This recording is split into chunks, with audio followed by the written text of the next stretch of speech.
The day loosens its grip on you. Sounds soften. Light withdraws. The world beyond your skin fades into stillness. Your body knows the rhythm now. The subtle pull of sleep tugging at the corners of your awareness. You are not gone, not yet asleep, but you are no longer quite here either. This is the curtain between worlds. In this space, the mind begins to blur its edges. Your thoughts drift like leaves on slow water, no longer sharp, no longer tethered to a destination. You think of one thing, then another, then nothing in particular. And that's where it begins. Your brain, even now, is never idle. As your eyes close, it shifts its state, not into silence, but into transformation. Beneath your skull, the balance of chemicals begins to change, like a dimmer switch, lowering the lights of consciousness. Melatonin rises, quietly released from your pineal gland, casting a biochemical dusk across your senses. It doesn't shout. It whispers that the boundary between wakefulness and sleep is not a line. It is a soft shore, lapped by internal tides. As you lie still, breathing slower, your brain's activity begins to change shape. The rapid waves of the waking mind, the beta and alpha patterns, gradually give way to slower rhythms known as theta waves. These are the brain's first lullabies. This in-between, called the hypnagogic state, is a curious realm. Here, reality begins to dissolve, but logic has not yet vanished. You may see fleeting images, shapes behind closed eyes. Perhaps a face, a sound, a memory you weren't thinking of until now. These fragments flicker and vanish, unrooted from time. They are not yet dreams, but they are on the way there. In this quiet state, time slips. Minutes may pass like seconds. You may feel as though you are floating, not metaphorically, but with the strange certainty of sensation that dreams often bring. Your limbs grow heavy, but your mind seems lighter. It is the paradox of descent and drift all at once. Science calls this transition a shift in consciousness, but to you, it feels like a soft surrender. Not an end, but an opening. The prefrontal cortex, your mind's great planner and thinker, slowly relaxes its grip. It hands over control, like a conductor lowering their baton at the end of a long piece. It lets silence take the lead. You may twitch, a sudden jerk of the leg or shoulder. This is the hypnic jerk, a signal that your muscles are releasing their guard. For a moment, the body is unsure, still clinging to wakefulness while the mind drifts ahead. These are small negotiations between systems, little reminders that the journey into sleep is not one leap, but many. You begin to sink into a different kind of presence, not blank, but inward. The external world dims completely, and with it, the language of clocks, calendars, and conversation.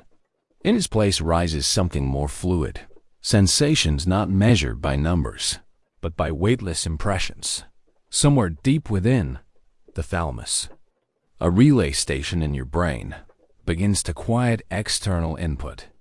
It acts as a gatekeeper, deciding what gets in. And tonight, not much is allowed through. The world grows distant. The door closes gently. This is the brain's kindness, that it can quiet your senses not by force, but by invitation.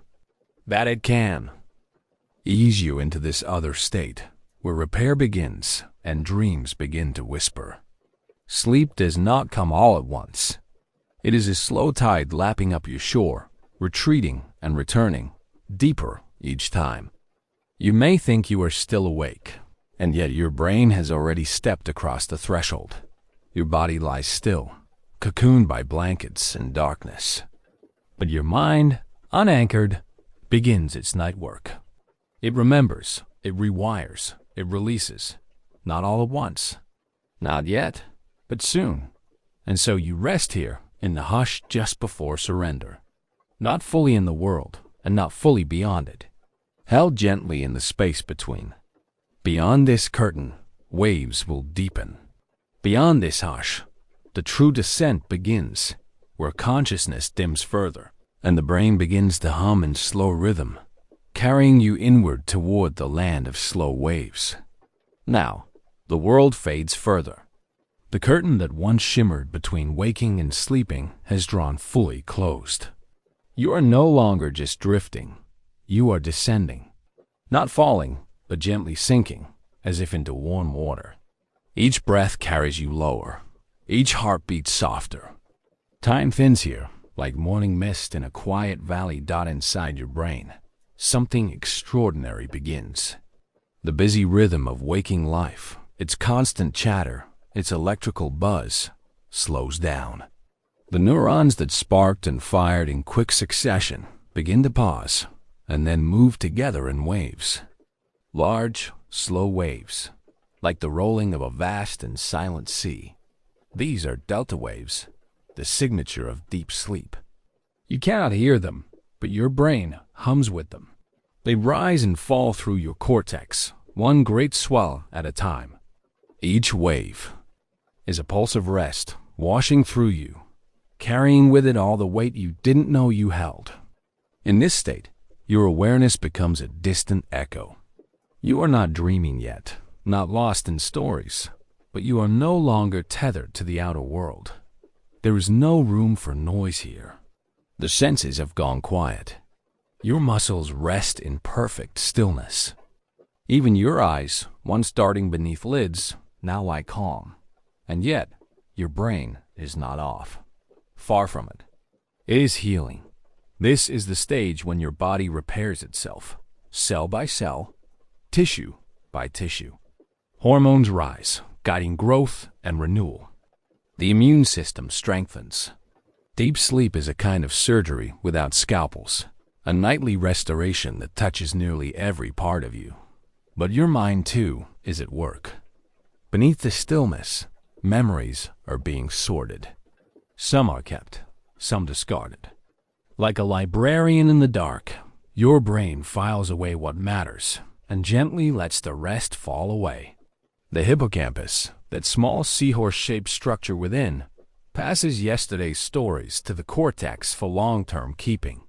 Bit by bit, the day is folded into the mind's quiet archive. You do not feel this happening. But it happens just the same. There is something sacred in this depth, a kind of inner gravity. As if your consciousness, instead of rising, has chosen to sink into the roots of the self. There is no ego here. No plans, no name. Just the soundless current of being, pulsing beneath awareness.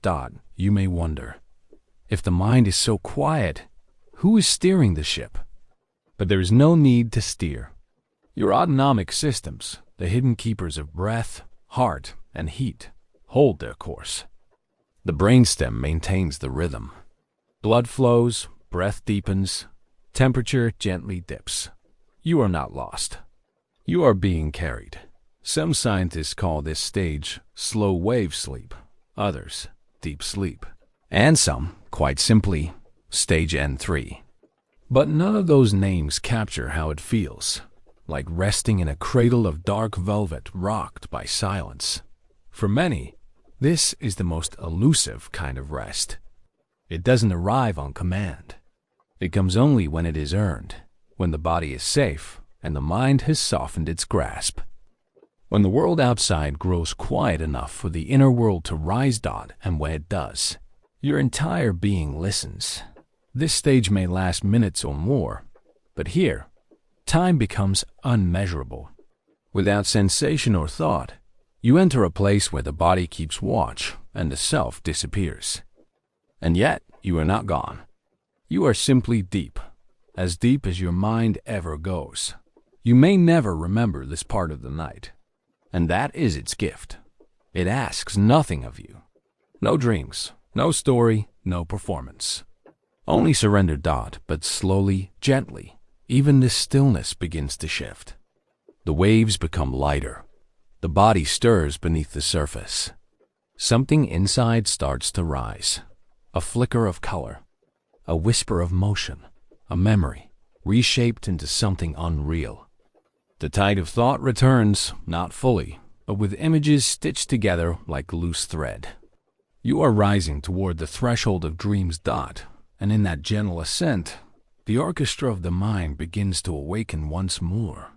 Not to reality, but to something even stranger. You are still, deeply still, but beneath your closed eyes, something stirs.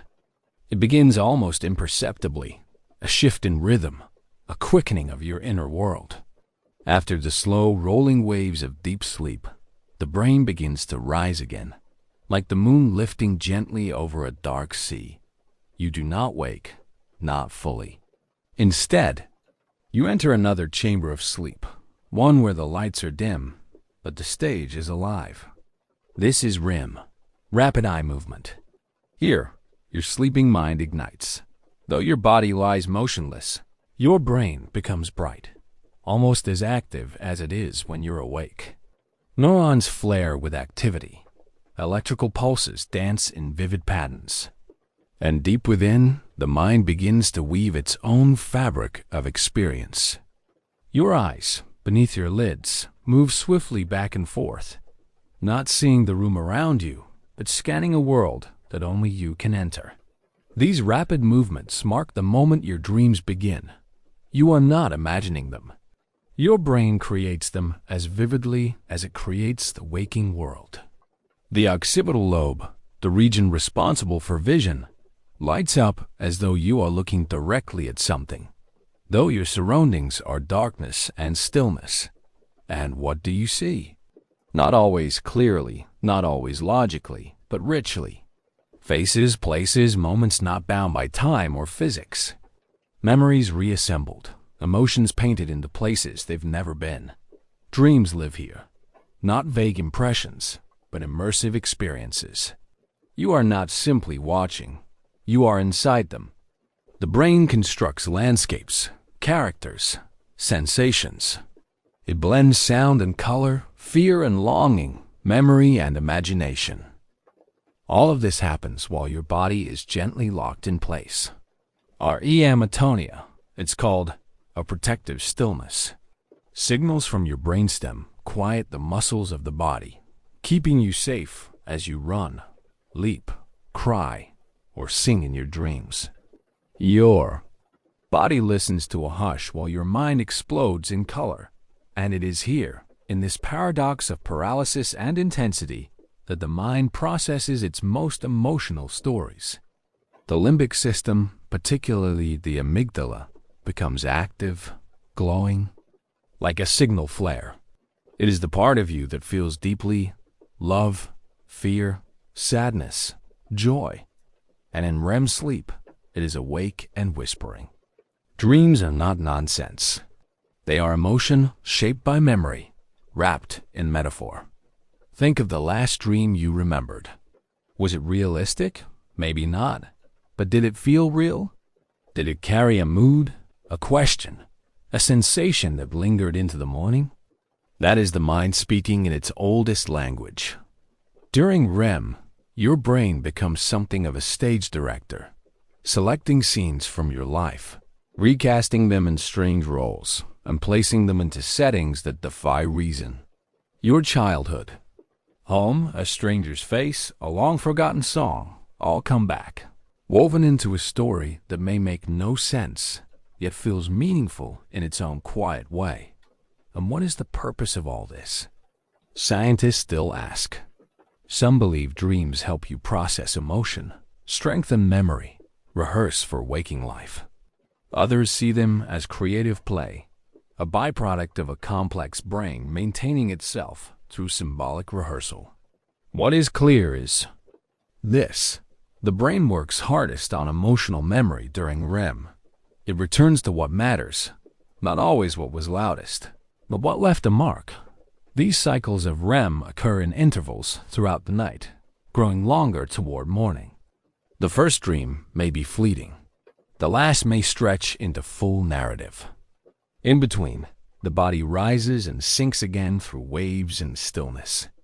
Each REM phase returns like a tide, bringing with it more story, more sensation. And while you sleep, you are the hero, the child, the witness, the ghost. You inhabit roles without choosing. You feel without needing reason. You live other lives in miniature. There is no boundary here between what was and what might be. Time is flexible. Identity is fluid. The dreaming mind is not interested in precision, only in depth. And when you wake, much of it vanishes.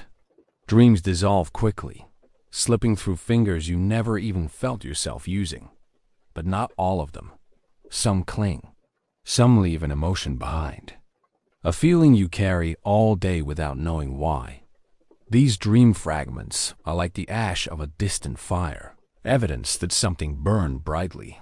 Even if you can't see the flame, you turn now in your sleep, just slightly. Your eyes calm. Once more beneath their lids, the REM world recedes for now. But the dream is not over. Not yet. There is more the mind must do in sleep, more stories to conjure, more memories to reshape. And in the soft quiet that follows, your body pretends to sleep, but something deep within is always listening. Even in the depth of sleep, a rhythm continues. A pulse beneath your dreams, gentle and exact, like the ticking of a watch you cannot see. This rhythm does not depend on your thoughts or on your actions. It is older than memory. It is the song of your inner timekeeper, the quiet conductor of night and day.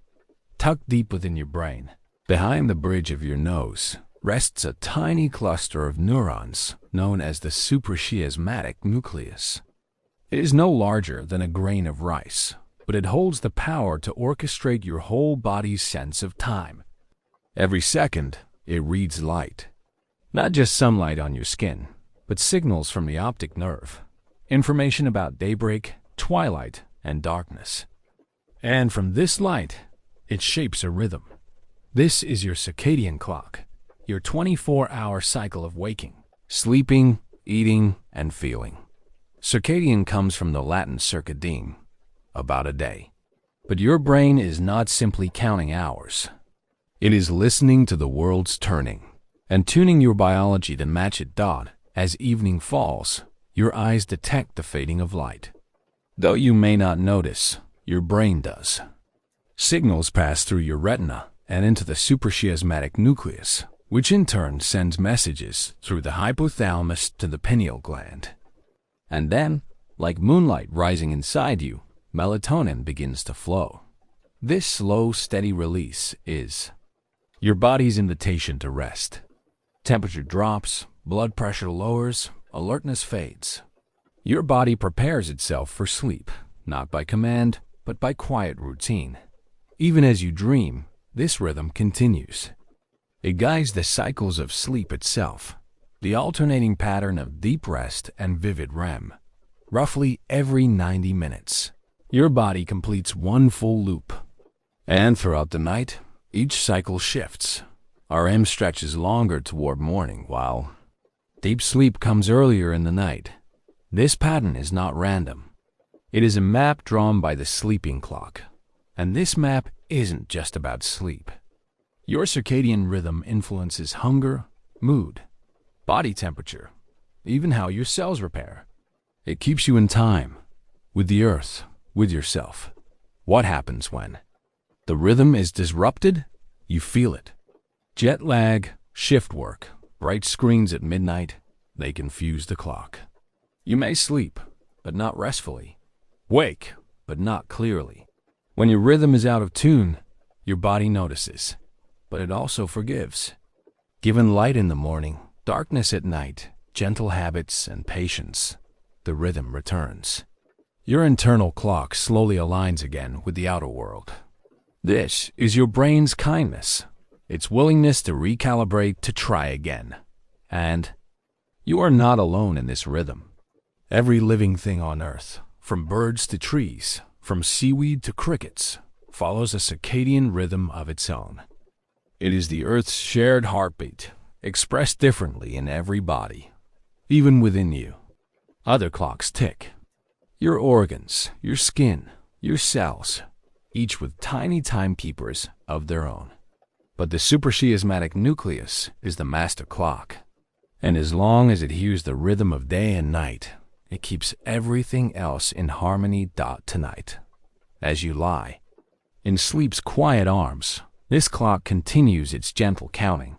It is not loud, it does not interrupt, but it keeps the beat, ensuring that your dreams fall in time with your breath, your hormones, your warmth, and your waking.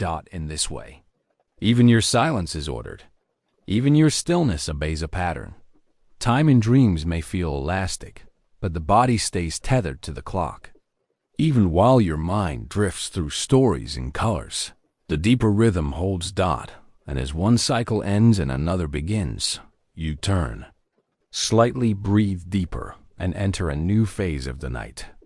A place where the body begins its quiet work of mending, reshaping, and growing. While your body lies still, cradled by night, your brain becomes a quiet gardener. It does not sleep the way your limbs do. It tends, it listens, it changes. Beneath the still surface of your skull, billions of neurons glow faintly, sending signals across the intricate forest of your mind. Each signal is a flicker, a whisper, a thread tying thought to thought. And in sleep, those threads are not forgotten. They are braided, trimmed, replanted. Your neurons, the delicate messengers of your mind, do not shut down when you drift into sleep. Instead, they begin to rearrange themselves, not with scissors and shovels, but with tiny bursts of electricity and shifts in molecular shape. This is synaptic plasticity, the ability of your brain to reshape itself. And sleep is when that reshaping becomes most alive. Throughout your waking day, every experience, each word heard, every feeling felt, every movement made, leaves a mark in your neural landscape. New synapses form, old ones stretch, pathways strengthen. But not all of them are meant to last. Some were just passing thoughts, others, forgotten moments. So now, as you sleep, the gardener steps in. Unused connections are gently trimmed back. Important ones are reinforced. It is not erasure, but clarity, a clearing of the undergrowth to let memory breathe. This process is called synaptic homeostasis, and it allows your brain to rest not by becoming still, but by becoming wise. It chooses, it prioritizes, it lets go. Imagine walking through a garden at night. The flowers are not blooming under the sun, but something is moving, a quiet hand shaping branches, watering roots, whispering to leaves. Your sleeping mind works like this. Dreams bloom not randomly, but as part of the tending. Some memories rise again, like vines seeking moonlight. You might dream of a conversation from earlier in the day, but altered, exaggerated, reshaped into something symbolic. This is your brain replaying, rehearsing, reframing. It is learning by sleeping, not memorizing like a machine, but growing like a tree. Sleep is essential to learning, not only for storing knowledge, but for weaving understanding. Studies show that skills practiced before sleep, whether solving a puzzle or playing a melody, are more firmly retained after a night of rest. But more than that, you often become better at them. Your mind improves the pattern overnight, even without your effort. And so, while your dreams may seem fanciful or strange, they are rooted in real work. Not conscious, not deliberate, but no less vital. They are your brain's way of finding meaning in the chaos of experience. Neurons don't simply exist alone. They connect through synapses, tiny spaces where chemical messengers leap like sparks. As you sleep, waves of activity ripple through these connections, some strong, some fading. In REM sleep, bursts of reactivation echo the day's experiences, as if rehearsing them in silence. As if the hippocampus, that deep and ancient part of your brain, plays a special role here. It is your archivist, your mapmaker, your storyteller. While you sleep, it replays moments from waking life, sending them outward to the cortex for long-term storage. And in doing so, it chooses what stays and what softly disappears. The night becomes a sorting room. Some impressions are kept. Others are gently composted, not thrown away, but broken down into their quiet elements. From these remnants, new associations may form. This is why dreams often bring strange combinations. An old friend inside, a house you've never seen, a familiar emotion wrapped in an unfamiliar scene. Your mind is weaving old and new into a pattern it didn't have time to complete while awake. All of it. The learning, the forgetting, the dreaming is part of the garden's quiet evolution. And in the morning, you awake with no memory of most of this work. You'll rise and think the night was silent. But beneath the surface, entire networks have shifted, as if the soil of the mind had been turned over and made ready for something new. Learning is not a thing you leave behind when you sleep. It continues, more hidden, more subtle, but deeper. And now, as your brain finishes one wave of pruning and begins another, you turn lightly in your bed. There is a new rhythm coming, not of thought or memory, but of chemistry. Your brain begins to release the next set of messengers. Invisible, powerful, and patient. They shape the inner weather of your night. Sleep is not just a state of mind. It is a change in chemistry.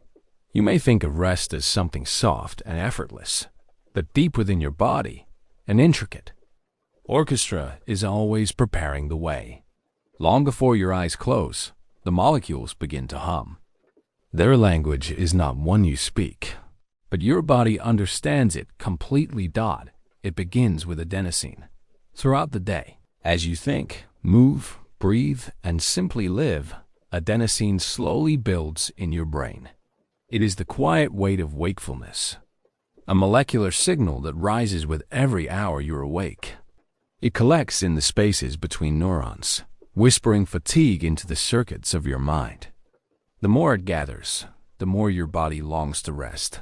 You might feel this as a heaviness behind the eyes, a slowing of thought, a quiet pull toward stillness.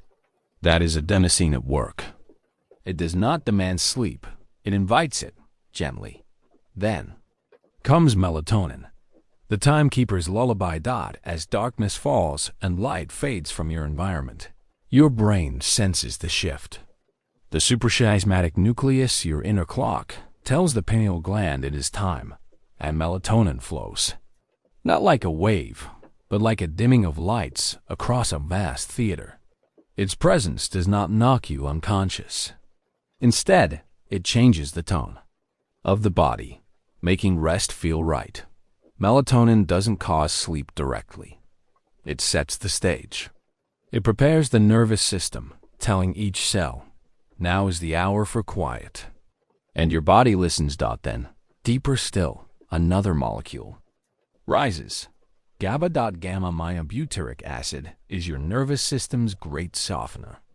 It acts like a hand turning down the volume knob in your brain. GABA slows down the chatter between neurons. It tells the excitatory signals to hush, the racing circuits to rest. When GABA flows, the brain does not stop. It sways, as if in a slow and dream-bound tide. You feel it as calm, as quiet, as the sweet forgetting of everything that needed doing.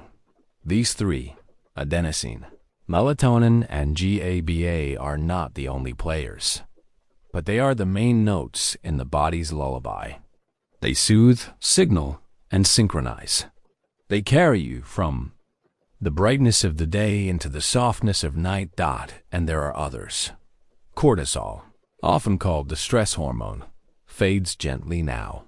Its rise in the early morning helps wake you, but here, in the deep of night, it bows low, allowing rest to take its place. Orexin, the molecule of alertness, slips away too. Its absence like a curtain drawn across the stage of awareness. Your brain is not merely falling asleep. It is becoming sleep, cell by cell, molecule by molecule. Like an alchemist in the dark, it changes its composition. Neurotransmitters shift, hormone levels adjust, temperature drops, heart rate slows. It is not one change, but hundreds, all happening in perfect silence. You are not aware of this transformation, and yet it shapes every moment of your night. It is why sleep arrives slowly and cannot be forced. The molecules must align. The rhythm must be just right. And when it is, you drift, not into nothing, but into chemistry made calm. Even your dreams are touched by these molecules. In REM sleep, for example, acetylcholine rises again, reactivating the brain's vividness. It is a dance of alternation between sleep that rests the body and sleep that stirs the mind. Each stage, each molecule, tuned by nature's hand. And yet, for all its precision, this system is tender. It responds to light, especially the blue glow of screens. It listens to caffeine, which blocks adenosine's whispers. It is soothed by routine, startled by noise, softened by warmth.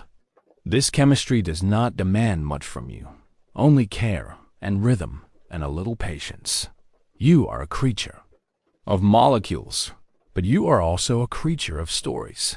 And sleep, with all its chemistry and complexity, is the place where the two become one, where biology becomes feeling, where molecules become dreams. You turn slightly now. Your breath slows again. The lullaby continues, invisible, molecular, ancient, but somewhere beneath it, deeper than chemistry, something else stirs. Not a molecule, not a message, but a question. One that will drift upward soon in the form of dreams. Sleep is not a pause in your thinking. It is a continuation, quieter, slower, but no less profound. Even now, while you lie still in the softness of night, your brain is working through what the day left behind. It doesn't replay everything, only what matters, or what it thinks might matter. Your memories, the moments, sensations, have spoken. Thoughts do not enter the mind fully formed. They arrive as fragments, like scattered pages without a cover. During the day, your brain gathers them. But it is in sleep that the true sorting begins. Deep in your brain, the hippocampus stirs. It is your archivist, your gentle librarian. It listens through the noise of experience and quietly chooses what to keep and what to let go. While the world outside slumbers, your hippocampus replays moments from the day, not just as exact copies, but as rhythms, patterns, feelings. May not be aware of it, but this is memory's night work. In sleep, especially during slow wave phases, the hippocampus sends signals to the neocortex, the brain's more permanent storage vault. Here, short-term memories begin to settle into long-term shapes. They are woven into your larger story, connected to what you already know, edited for meaning and relevance. Some memories are stitched in tightly, like seeds pressed into fertile soil. Others are gently erased. Not everything needs to stay, and this forgetting is a kind of mercy. Without it, your mind would be cluttered, overwhelmed by noise, unable to know what matters. To forget well is to free the space for what is true, what is needed, what still breathes. This is not a deletion, like pressing a key. It is more like pruning, a soft removal of the unnecessary, a quiet choosing. And the choosing happens while you sleep. Sometimes the memories are emotional. The argument you replay, the laughter that lingers, the moment of surprise or sadness, these return again in your dreams, not to haunt, but to heal. Your brain doesn't just store these moments. It reshapes them, softens the edges, puts them into new contexts. It is not only recording, it is REFRMING. This is why dreams feel so strange, and yet so meaningful. They carry traces of your lived day, but twisted, colored, abstracted. Not because your brain is confused, but because it is reorganizing what you felt into something. You can hold. Studies have shown that people who sleep after learning retain more. But more than just memory, they also gain insight, as if the sleeping mind connects dots the waking mind hadn't noticed. This is the secret work of sleep. It takes raw experience and spins it into understanding. It allows your brain to make sense of the world. And what you forget, the hallway conversation, the dull repetition, the idle distractions, is just as important. Without forgetting, there would be no clarity, no room for wonder or learning or growth. Only static. Your brain, in its infinite silence, chooses wisely. Not perfectly, but wisely. And it does so without effort. You don't need to try. It happens. While you breathe, while you dream, while the night carries on without sound. Even now, neurons fire softly, echoing patterns from earlier, then letting them fade. Like footprints washed away by the tide. You may wake tomorrow with no awareness of what was kept or what was let go. And yet you will feel the difference, a clarity, a lightness, because memory is not just about holding on. It is about shaping who you become. You turn slightly now, deeper into sleep. The memories continue their dance behind the curtain. But another process is waiting in the wings, not about the past, but about the future and how your brain prepares for what hasn't come yet. Somewhere inside your sleeping mind, emotion is still awake. Not in the loud, urgent way of the daytime. No outbursts, no quick reactions, but deeper, slower, like warm water beneath still ice. It flows. Even now.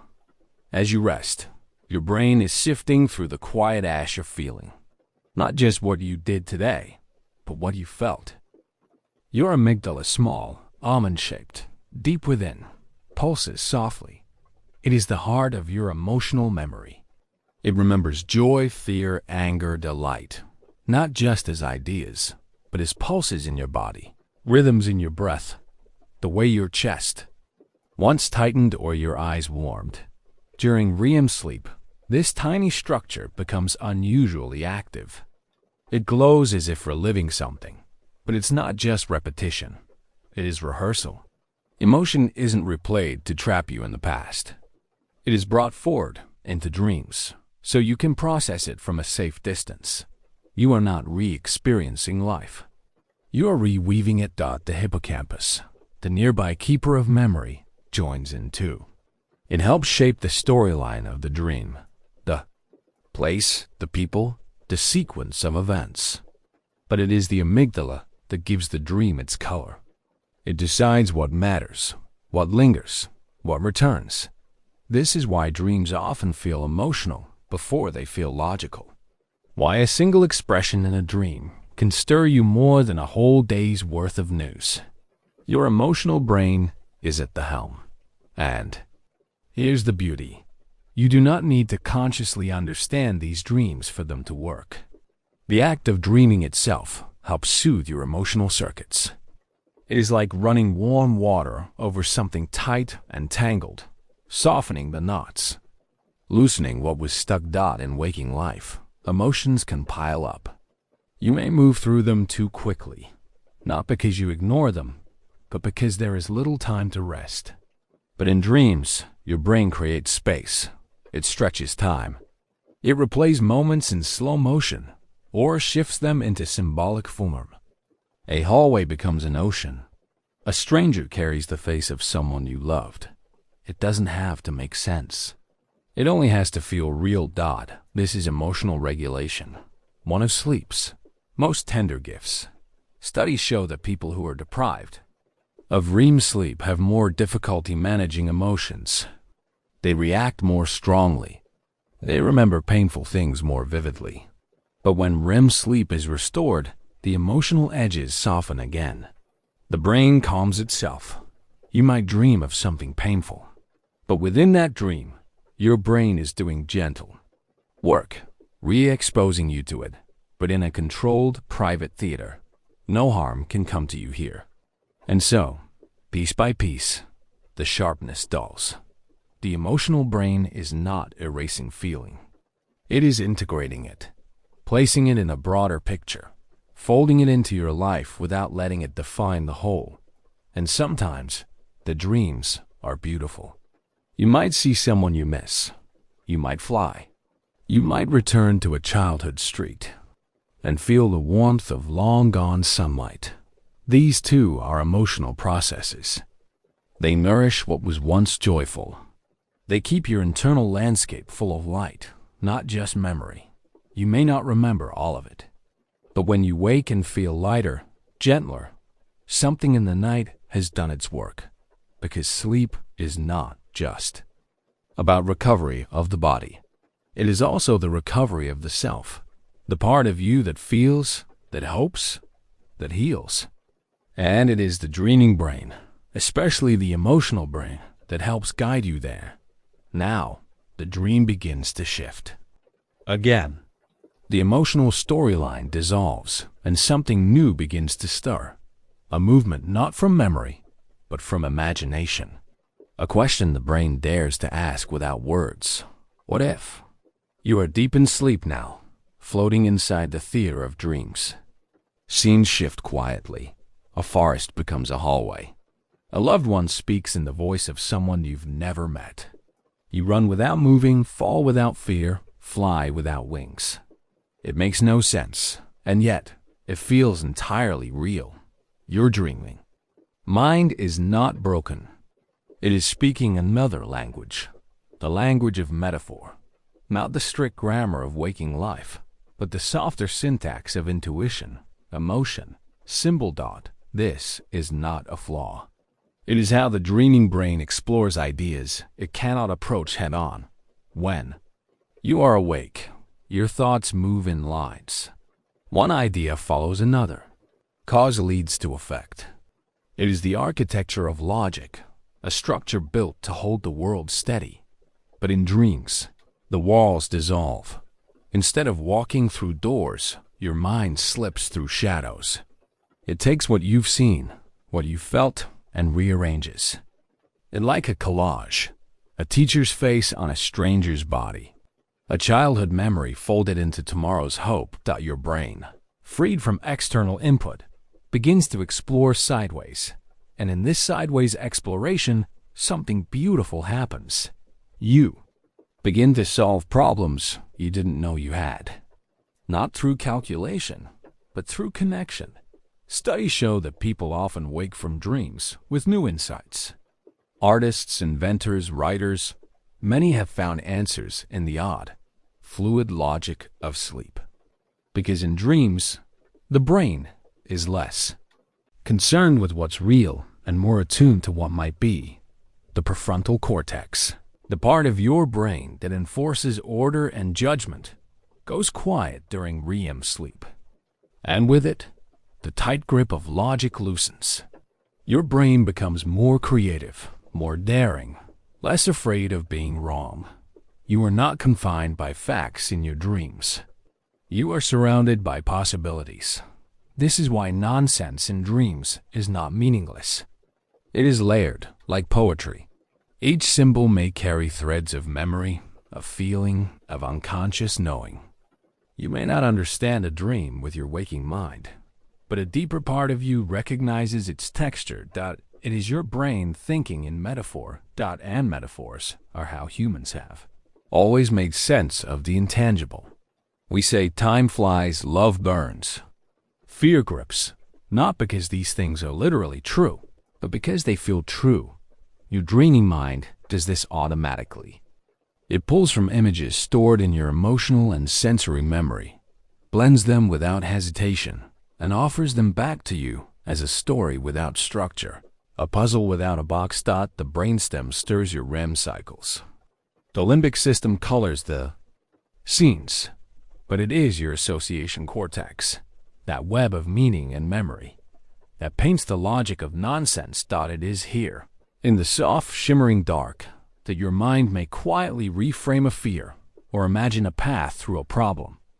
It may place you in the future, just to see how it feels. Not every dream will be a revelation. Some are echoes, some are static, but all of them are shaped by this one rule. They are yours, and even if you forget them, their work often stays. A softened edge to a hard thought, a quiet clarity in the hours after waking. You may open your eyes tomorrow and not remember the symbols, but find that a burden has lightened, a question has softened, because while logic sleeps, a deeper sense awakens. And now, as this dream world shifts once again, you may begin to wonder who writes these dream stories, who chooses their characters, their strange stage, their whispered lines. In most dreams, you are simply there, inside them. You walk, you speak, you feel, but you do not question. The world, no matter how strange, seems seamless. Its logic may bend, its colors may shift, but your dreaming self rarely pauses to ask why. Then, one night, something changes. You notice the sky is too close. A reflection moves without you. Or perhaps a voice says something that breaks the spell. And in that moment, your mind stirs. A single thought arises, soft but unmistakable. This is a dream. And just like that, you are lucid, not fully. Awake, not fully asleep, but poised between the two. Aware inside the illusion. It is a rare state, delicate as dew on a spider's web. Lucid dreaming happens when your waking consciousness drifts into the dream without breaking it. The theater continues, the scene rolls on, but a part of you steps into the aisle and watches. It is like remembering you are the actor while still on stage. The prefrontal cortex, the part of your brain linked to decision-making and self-awareness, becomes active again. Just enough to light a small lantern in the fog. You don't wake up, you don't fall deeper. You float, aware. And this awareness changes everything. You might choose to fly, to walk through walls, to shape your dreamscape like clay. But more often, the magic is quieter, a simple, silent marvel at your own mind. You touch a tree that isn't real and still feel bark beneath your fingers. You look into the eyes of a dream stranger and wonder who is imagining whom. Lucid dreaming invites questions. Where do these images come from? How can your mind create such detail without you asking for it? And who exactly is doing the dreaming? The self within the dream or the one behind it? Some people practice lucid dreaming intentionally. They keep dream journals, perform reality checks while awake, like asking, "Am I dreaming?" as a habit, so the question arises later when it truly matters. Others arrive there by accident, triggered by oddity, by emotion, by sheer coincidence. And some brush the edge, a fleeting lucidity that vanishes the moment it's recognized. Because lucidity is fragile. Too much awareness, and the dream collapses. Too little, and it drifts away.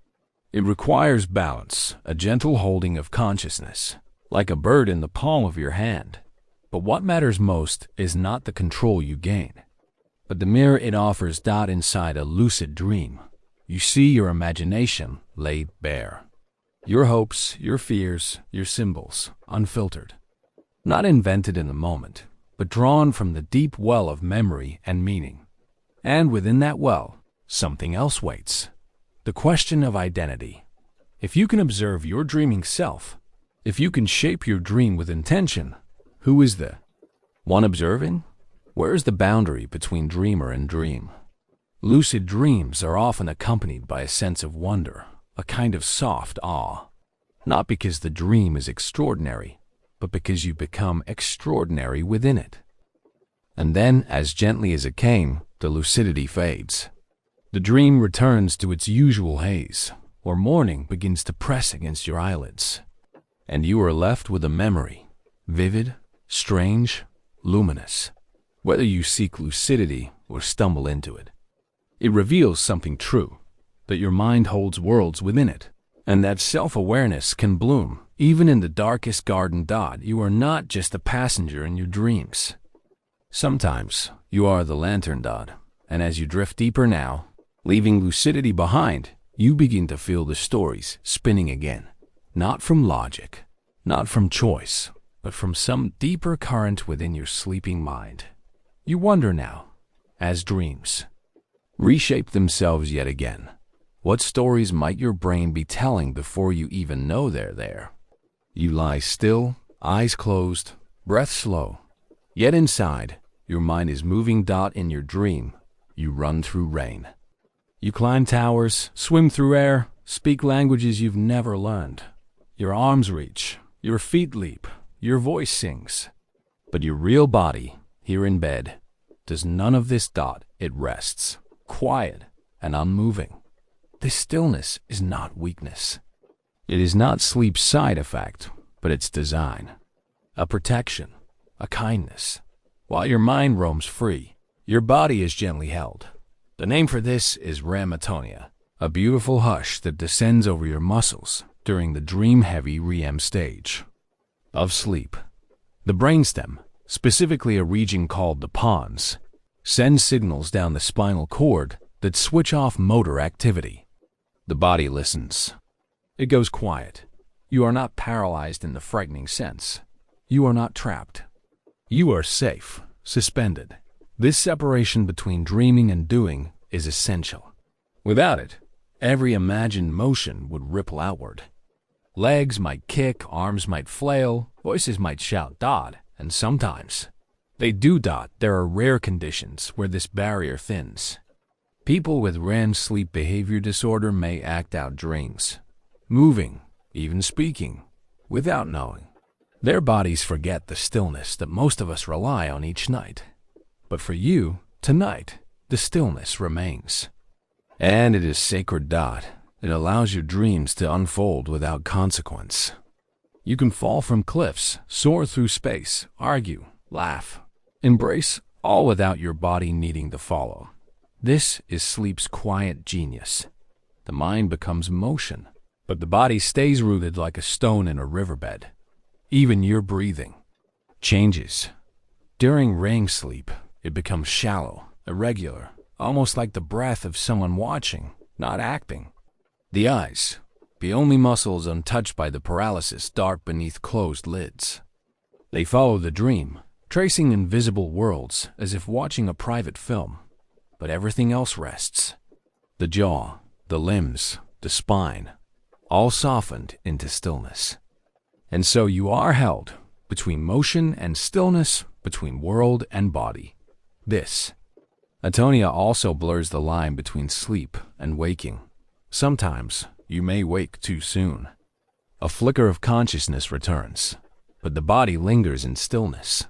You try to move, but cannot. You try to speak, but no sound comes. This is sleep paralysis brief, disorienting, but harmless. It is the dream's stillness spilling into waking, a soft reminder that your body is still under the night's spell. It passes, always. And afterward, you breathe deeper. You remember that stillness is not absence, it is safety. It is design. Even evolution speaks to this. Animals who dream, cats, dogs, birds, also still themselves in REM. It's a pattern written into biology, a gentle law. Let the mind wander, but keep the body safe. You might wonder now how this stillness shapes the dreams themselves. Does knowing you cannot move free the mind to fly further? Does the body's surrender allow imagination to rise higher? Perhaps it does. Perhaps there's something in the contrast, still body, wild mind, that makes dreaming feel so real, so full. The brain creates worlds, and the body, resting, gives them room. And so, tonight, you lie in quiet. Your limbs forget their weight. Your mouth is silent. But inside, the story continues. You may not remember every detail, but you will feel the echo of safety, the peace that comes when mind and body agree to let go. And as you drift even deeper, your body utterly still, your mind begins to turn toward one last frontier. What happens when you no longer know you're dreaming, but you still believe in the story? Some nights, the silence shifts. You lie still, but the dream becomes darker, faster. Something stirs in the edges of your sleep. A chase, a fall, a cry that seems too close. Your body stays quiet, but inside, something runs. This is the shadowed territory of nightmares, and though they may startle or leave behind a trace of fear, they are not betrayals. They are not signs of weakness or of a broken mind. They are part of the work of sleep. A nightmare is your brain's way of pointing to the places that still hurt, still linger, still ask to be noticed. It does not always use language. Instead, it sends symbols. A collapsing room may speak of pressure. A forgotten test might echo self-doubt. A monster's face may hold the shape of something you haven't named. The brain doesn't do this to scare you. It does it to process. Your amygdala, the emotional core of your brain, remains active during a REM sleep, especially when your dreams turn intense. It sends signals that stir emotional memory, calling up fear, anger, sadness, but not to trap you in them, to revisit them, to reshape them. Nightmares may arise after trauma, after stress, or even during change. They are emotional echoes made vivid, and in their sharpness, they are asking, do you remember this? Can we begin to understand it now? Some nightmares repeat. The same hallway, the same fall, the same silence. This is your mind circling something unfinished. It is a rehearsal, but one not meant for performance, only for healing, and healing through dreams is real.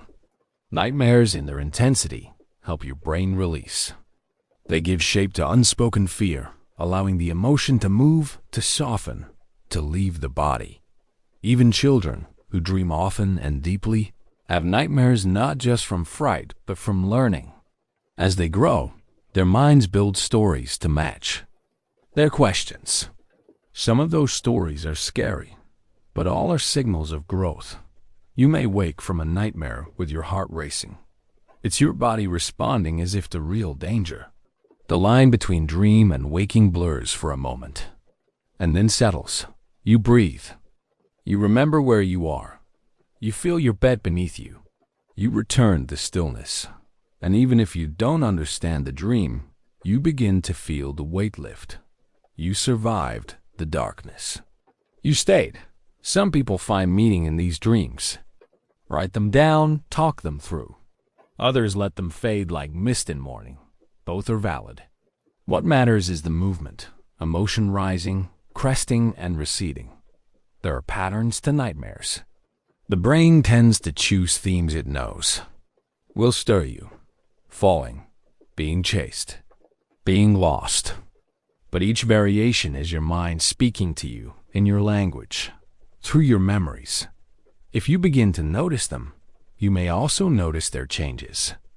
The monster grows smaller. You remember a door that wasn't there before. You wake sooner.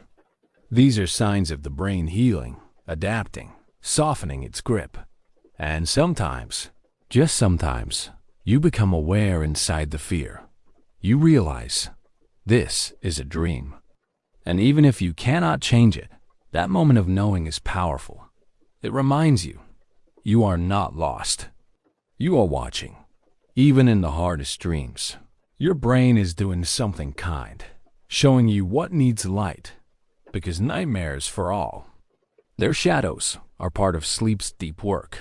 Not enemies, but messengers. And when they pass, as all dreams do, they often leave space behind. Space your waking self can fill with gentleness, with breath, with peace. You may still fear them. That is human. But you can also begin to thank them in your own quiet way. Because even in the night's darkest corners, your mind is trying to help you dot. And now, as your sleep deepens once more, you may wonder how these dreams, even the soft, even the strange, are built from fragments of your life. Not just feelings, but people, places, moments. You open your eyes, and something vanishes. A feeling, a place, a face. You know you were dreaming, perhaps even flying, speaking to someone long gone, or walking through a house that has never existed. But now it's gone. You reach for it gently, but the more you try, the more it fades, like writing in water. Like a song remembered only in rhythm. This forgetting is not a mistake. It is part of the architecture of sleep. Your dreaming mind and your waking memory live close to each other, but they do not always shake hands. Dreams rise from deep wells, from REM sleep, from memory, from emotion. But the brain's machinery for storing long-term memories does not fully engage in the night. The hippocampus, which works like a librarian in your waking life, categorizing, shelving, preserving, goes quiet in REM. It watches, but it does not file dot. So most dreams dissolve on waking. They vanish not because they are unimportant, but because they are not meant to linger in detail. They do their work in the moment, then drift. And yet, traces remain. You may forget the dialogue, the runes, the plot, but the mood stays. A lightness, a sorrow, a confusion you carry into morning. Sometimes you wake feeling whole. Sometimes unsettled, but always changed, even if you cannot say how. Dream forgetting is selective. Not all dreams are lost. Sometimes, just before waking, your brain opens the door for memory to catch hold. A phrase, a face, a setting, something sticks. These fragments are like feathers, light, fragile, and often beautiful. You might jot them down and find that even a single word unfurls the rest. But most dreams slip away unrecorded, leaving only the shape of their passing. This is not something to resist. Your mind, during sleep, is pruning, clearing paths, letting go. Dreams that vanish may be ones that have done their work, like a tide that pulls away after delivering its message in foam and shell. The forgetting is part of the rhythm. Even science, in its precision, struggles to hold dreams. Electrodes can track eye movement and REM cycles. Scanners can trace activation patterns. But the dream itself, its texture, its language, lives in a space science can only point to. You live in that space each night, and your brain decides, without asking, which dreams to store and which to dissolve. Some researchers believe dream forgetting helps prevent confusion. If you remembered every dream in detail, they might blur into memory, and you'd begin to forget what was real, what was imagined. So forgetting is a boundary, a quiet wall between the night and the day. And yet, the forgetting is never total. Dreams leave fingerprints, not just emotions, but tiny shifts in thought. An idea you wake up with, not knowing why. A sudden peace about something long, heavy. A whisper of insight, like sunlight through closed eyelids. These are the dreams that do not need to be remembered. They have already done their work. You might try to hold on tighter, or you might simply trust that what needs to stay will stay, and what fades was meant to fade. The dream doesn't vanish. It transforms. It becomes part of you, tucked in the folds of feeling and intuition, where it can grow without name. So now, as you drift into gentler sleep once more, you can let the next dream come and go without needing to grasp it. Let it rise, do its quiet work, and fade. Because even as you forget, you might begin to wonder, how does your brain know what dream to dream next? You lie in the dark, not doing, not striving. The world grows quiet, and your body goes still. It may feel like pause, like absence. But inside, something ancient begins again. Sleep is not idleness. It is not the absence of life, but one of its most essential rhythms. You are not the only one who sleeps. Every animal with a nervous system, from insects to elephants, enters this nightly surrender. Even fruit flies close their eyes and grow still. Even jellyfish, without brains, have a kind of sleep rhythm, their pulses slowing in the deep sea, their movements softening with time. Sleep is so vital, it crosses all boundaries of form. Predators sleep, prey sleep. Birds sleep with half their brain awake. Whales let one hemisphere rest while the other guides them through ocean dark. The body risks safety to sleep. It cannot run or fight in that stillness. Yet nature insists, this risk is worth it. Why? Because in sleep, your body repairs. Your cells heal. Your muscles restore. Growth hormone flows. The immune system tightens its web. Broken strands are mended. Inflammation quiets, and your mind, it weaves memory, balances emotion, washes itself clean. During waking hours, waste products build up in your brain, like dust in a room with no windows.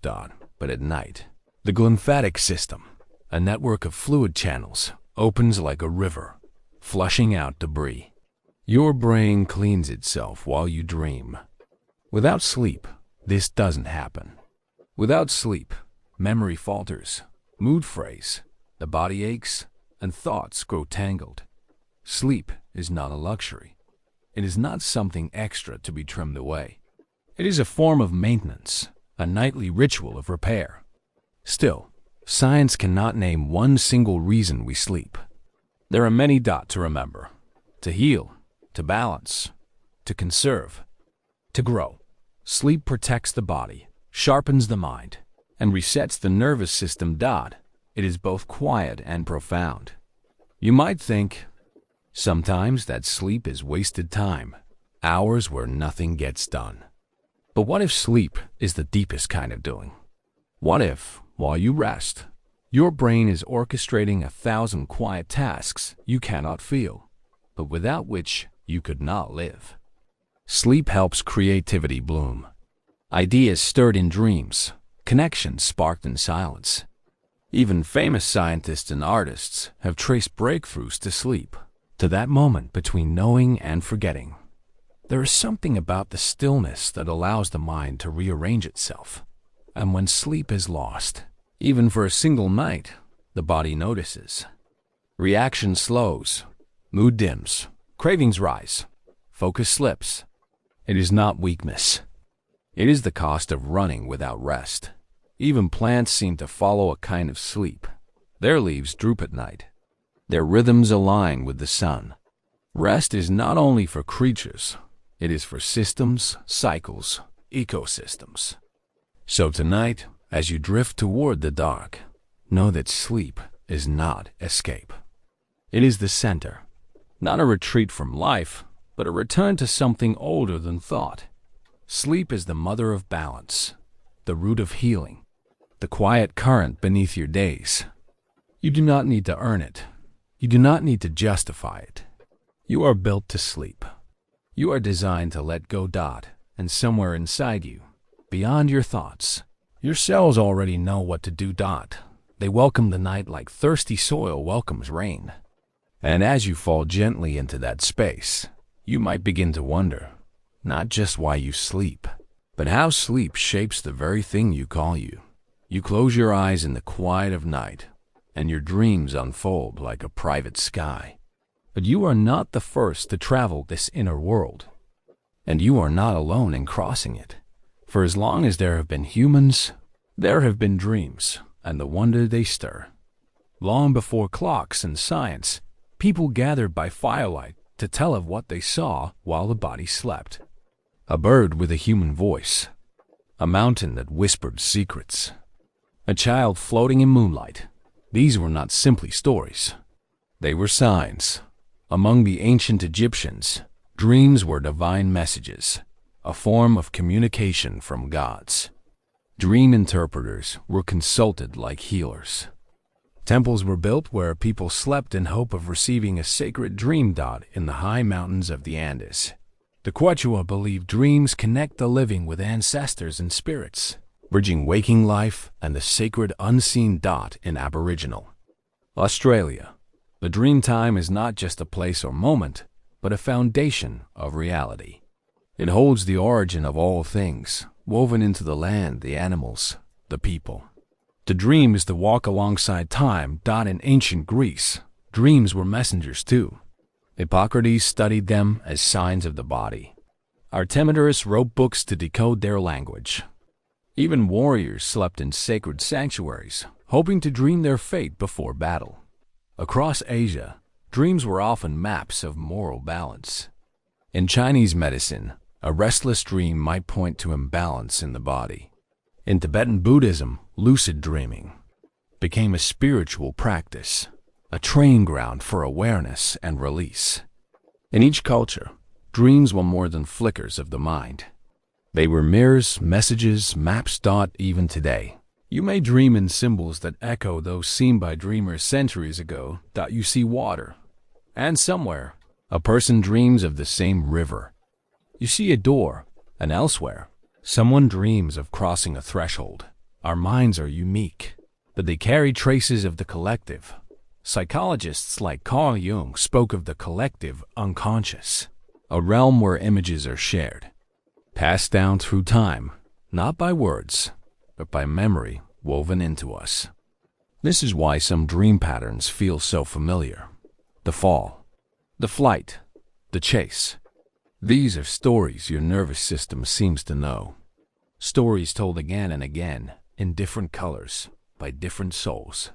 And still, your dream is your own. No culture, no guidebook can fully explain it. Your background, your language, your rituals and beliefs, they all shape how you hold your dream.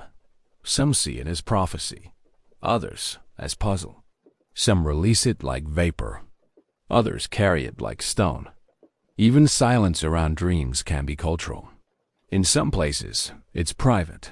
In others, it's shared over breakfast like weather. And still, the dreaming continues. In modern times, science has mapped the rhythms of sleep, traced REM cycles, watched the brain light up like a constellation. But the meaning, that still belongs to you.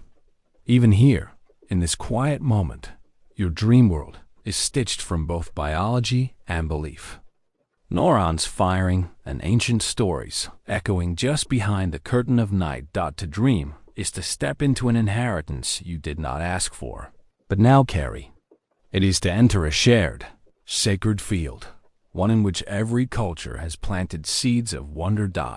So when you dream again, know that someone else is dreaming too.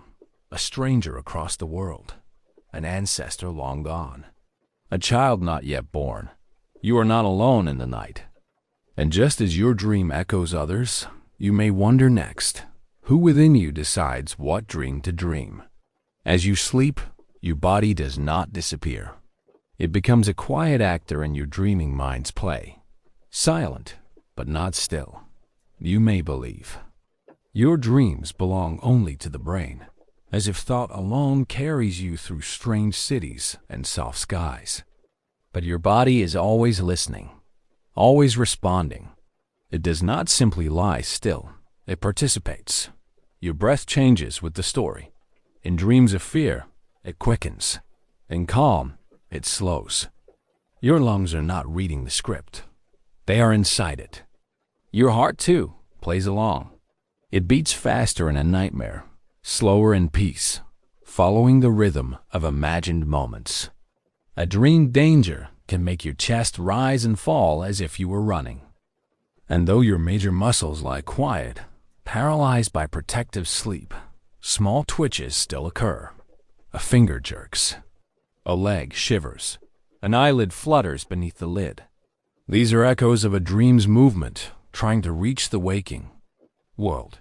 Your eyes, behind a closed curtain, dart and flick, watching scenes only you can see. Rapid eye movement, the window of the dream. Even the brainstem plays a crucial role, sending signals down to quiet your muscles deliberately so that the dream stays dream. You leap in your sleep, but your body stays safe in its nest of stillness. But this silence is intelligent. It is not absence, but presence in still form.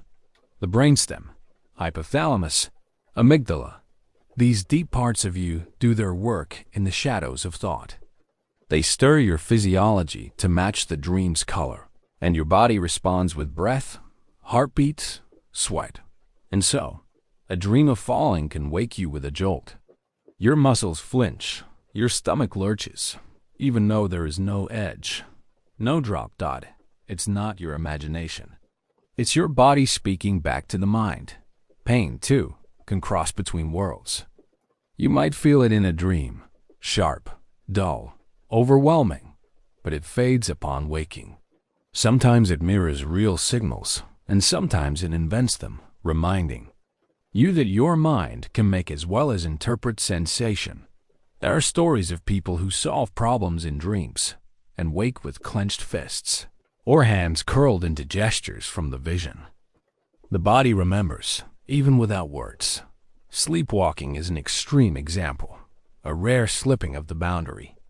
The muscles act without the mind's full awareness. Dream and body blur. A shadow of intention passes through into movement, but most nights, the boundary holds. You dream and your body listens, releasing chemistry, adjusting rhythm, marking time. Even hormones shift with dreaming. Cortisol ebbs and flows through the night, preparing your body for waking. Melatonin, the darks. Messenger, guides your rhythm. Oxytocin may rise in warm dreams, linking sensation to comfort. You are a dreaming creature in every cell. And yet, you rarely notice. When you wake, you stretch, and only then feel the imprint of a night's worth of stillness and stirring. Your body has traveled with you, even when you believed it was still. The dream was not just yours to hold in thought. It was also held in muscle, breath, skin. There is something deeply human in this, that the body and the mind do not separate. Even in sleep, they drift together, ride waves together, compose the night as one dot. So next time you dream, you might listen, not just with the mind's eye, but with the soft pulse in your wrist, the rhythm in your chest, the twitch of a finger just before. Waking dot, and as you wonder at this hidden duet, you may ask, who orchestrates this nightly performance? Who composes the dream from memory, muscle, and mystery? You lie down, the lights fade, and there is a moment before sleep truly begins. Your body hasn't surrendered yet, but your thoughts have already started to drift. In this in-between, something delicate stirs, a flicker, a flash, a fragment, a micro-dream dot. It may last only a few seconds. A blur of color, a sound without origin, a fleeting sense of falling, and then it's gone like mist dissolving in sunlight. You may not remember it. You may not even notice it, but your brain does. It registers the moment, catalogs the flicker, and folds it into the rhythm of your night. These microdreams are not accidents. They are part of the architecture of sleep, brief bursts of imagery and sensation that bloom during the lightest phases. Moments when the mind loosens, but hasn't fully let go. In these fragments, the boundary between reality and dream grows soft. You might think you're still awake until you hear your name in silence or see a bird that isn't there fluttering behind your closed eyes. You haven't fallen, not yet, but your mind has begun to wander and your brain is already dreaming. These small dreams often happen in stage 1 sleep or when you dip in and out of slumber, a drifting moment on a train, a blink of sleep in a waiting room, the quiet descent before your first full cycle of rest. They can also appear when you wake too gently, half caught in sleep, half returned to the day. The dream fades fast, but for a breath, you are still there, still somewhere else. And sometimes, these microdreams feel uncanny. Not quite dreams, not quite thoughts, more like sensations wrapped in suggestion. A stare that disappears beneath your foot, a voice that whispers just once, a sense that something has shifted inside the quiet of your own mind. Science has begun to study these moments, to watch the waves of the brain as it dips into the first shallows of sleep. In these early stages, neurons fire in looser patterns, no longer focused, but not yet unbound. The default mode network, the inner stream of thought, begins to glow. And in this in-between, images rise. Not because you seek them, but because your brain begins to let go. You do not create these dreams. They arrive. They arise. They are glimpses, the kind you forget the moment you try to grasp them. But even if they vanish, they leave traces. Microdreams can shift your mood, adjust your physiology, nudge you gently toward deeper sleep. Like tuning forks, they bring your system into harmony with rest. Sometimes, they are seeds. A microdream can sprout into a full dream later in the night. A face glimpsed early becomes a character. A sound returns, reimagined. The mind remembers, even when you do not. And though they seem small, they are part of the whole. Your night is not made of just grand dreams with plots and meaning. It is made of fragments, shards of thought, soft flashes of feeling that together form the dreamscape of your mind. Even your brain's moments of stillness are filled with quiet images you may never recall. This too is part of you. To sleep is to accept that not everything must be remembered. Some experiences are meant to vanish, not because they are unimportant, but because their purpose has already passed. A microdream may guide you, settle you, soothe a neural knot, and then disappear, like a gentle wave smoothing the sand. You don't need to hold it for it to matter. You drift now, deeper still. Fragments come and go. Your breath slows, your body loosens. And beneath the fragments, somewhere quiet and unlit, your mind begins building something larger, a story not made of seconds, but of entire worlds. Who, then, is doing the building? You are meant to be still. In the quiet hours of sleep, your muscles rest beneath a hush of chemistry. Your brain loosens its grip on motion. Dreams unfold behind closed eyes, safely tucked inside. But sometimes, not often, but just enough to remind us of the mystery. The body moves while the mind drifts. You rise. You walk. You speak words with no waking thought behind them.